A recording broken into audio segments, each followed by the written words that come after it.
Bapak, Ibu, Saudara-saudari yang dikasihi oleh Tuhan, apa kabar? Semoga kita selalu sehat dan dalam keadaan baik dalam kasih karunia Tuhan.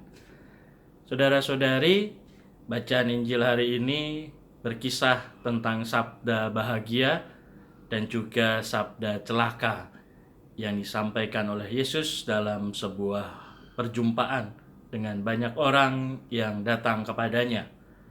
Tentu kita sudah banyak kali mendengar renungan tentang hal ini. Tapi mari kita melihat teks ini dalam konteks yang sebenarnya ada di dalam tulisan tersebut. Bapak, Ibu, Saudara-saudari, konteks dari teks yang disampaikan oleh penginjil dalam bacaan Injil hari ini adalah bahwa pada saat itu yang namanya kemiskinan, penderitaan, sesuatu yang membuat orang itu sedih, menangis adalah aib dari Tuhan. Sedangkan sebaliknya, yang namanya kekayaan, kelimpahan, umur panjang, kegembiraan adalah berkat dari Tuhan. Artinya ada semacam dualisme pemikiran saat itu, yaitu yang di satu sisi kemiskinan adalah hukuman dari Tuhan, sedangkan kekayaan, kemakmuran adalah anugerah dari Tuhan. Dalam artian tertentu mungkin benar bahwa yang namanya kekayaan, yang namanya kemakmuran adalah sebuah berkat dari Allah.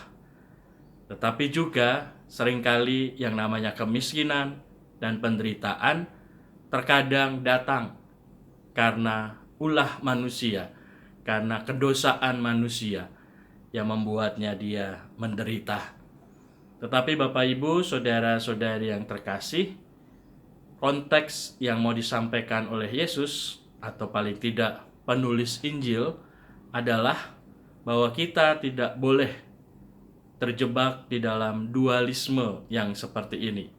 Kalau kita mengalami kemiskinan, kalau kita mengalami penderitaan, itu pasti hukuman dari Tuhan atau aib yang ditimpakan kepada kita karena dosa-dosa kita. Sedangkan di satu sisi yang namanya kekayaan, yang namanya kemakmuran, itu adalah hak dari manusia karena telah melakukan sesuatu yang baik. Yesus mau menyampaikan tentang keseimbangan, bahwa kalau kita mendapatkan rahmat, berkat, kekayaan, kemakmuran, kegembiraan, hal itu semata-mata bukan adalah hak milik kita sendiri yang kita nikmati untuk kita sendiri, tetapi haruslah kemakmuran, kekayaan, berkat itu bisa juga berarti dan berguna untuk banyak orang di sekitar kita, terutama mereka yang menderita. Sebaliknya juga, saat kita mengalami kemiskinan, kita mengalami kesedihan, kita mengalami penderitaan, janganlah lalu menyalahkan Tuhan. Janganlah lalu kita jauh dari Tuhan, atau bahkan menggunakan status kemiskinan kita itu, kekurangan kita itu sebagai alasan untuk tidak berbagi dengan sesama, sebagai alasan kita tidak bersyukur pada Tuhan. Yesus mau bahwa kita berbahagia dengan apa yang dianugerahkan Tuhan untuk kita. Mungkin saat ini kita tengah mengalami kesulitan, kita tengah mengalami tantangan, kita mungkin tengah mengalami penderitaan. Tetapi ingatlah bahwa kita pun juga sudah diberikan begitu banyak rahmat dan berkat dari Tuhan. Rahmat kehidupan, rahmat orang-orang yang mungkin mendukung kita, rahmat orang-orang yang mungkin mencintai kita, atau rahmat-rahmat lain yang bisa kita jadikan alasan kita untuk bersyukur.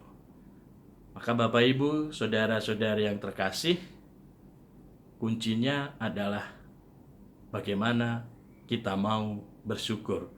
Dan dengan rasa syukur itu bagaimana kita mau melibatkan Tuhan dalam kehidupan kita.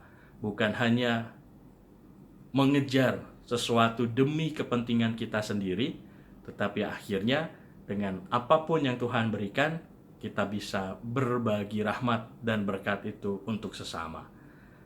Memang ada yang mengatakan berbagi itu kalau kita memiliki, tetapi dalam bacaan yang pertama ditegaskan oleh Rasul Paulus bahwa yang penting bukanlah memilikinya, tetapi bagaimana kita mau mempersiapkan diri kita menyambut kedatangan Tuhan dengan terus berbagi kebaikan dengan sesama.